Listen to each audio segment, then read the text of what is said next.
Folks, here's a backhoe bucket supposed to fit a Case 580 and other like models.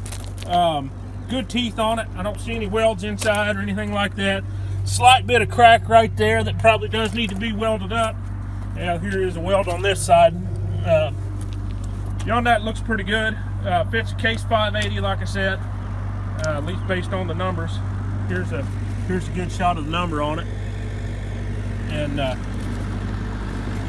23 inches outside to outside on the outside cutting edges. If you have any more questions about it, just give me a call. We're gonna have it absolute on auction time.